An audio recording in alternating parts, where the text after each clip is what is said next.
গুপ্ত বৃন্দাবন বলে পরিচিত ঐতিহাসিক গৌড়ে রামলালার প্রাণ প্রতিষ্ঠার প্রথম বছর পূর্তি উপলক্ষে রামপুজোর আয়োজন করা হলো। সেই সঙ্গে রামলালার প্রাণ প্রতিষ্ঠা করা হলো গয়েশ্বরী মন্দিরে। বুধবার সকাল থেকে এই মর্মে নানা ধর্মীয় অনুষ্ঠানের আয়োজন করা হয়েছিল মালদহের ইংরেজ বাজারের গৌড়ে অবস্থিত গয়েশ্বরী মন্দির কমিটির পক্ষ থেকে। প্রায় 10,000 ভক্তের জন্য আয়োজন করা হয়েছিল প্রসাদেরও। উপস্থিত ছিলেন এই মন্দিরের অন্যতম উদ্যোক্তা বাপি ঘোষ, পূজারী রামচন্দ্র মণ্ডল সহ অন্যান্যরা।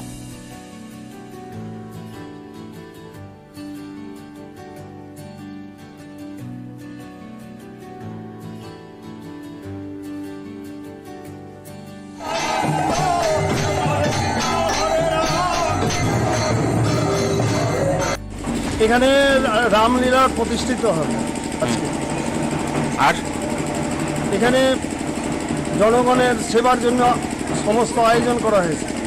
রামলীলার কীর্তন গান হবে এবং নাম সংকীর্তন হবে, রামায়ণ পাঠ হবে। এই অত্র এলাকার সমস্ত বাসী এখানে উপস্থিত হবে।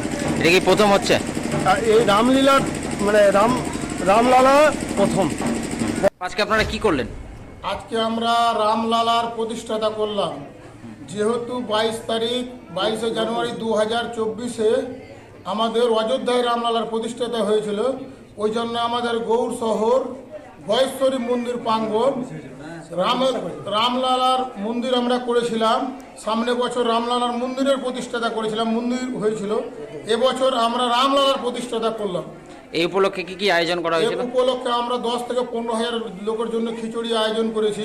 আমাদের এখানে কমসে কম আমাদের ভাব আছে 30 থেকে 35,000 লোক আসবে। দুদিন রামলীলা হবে আর 2-1 দিন আমাদের কীর্তন হবে, নিজস্ব সব রামায়ণ পাঠ হবে।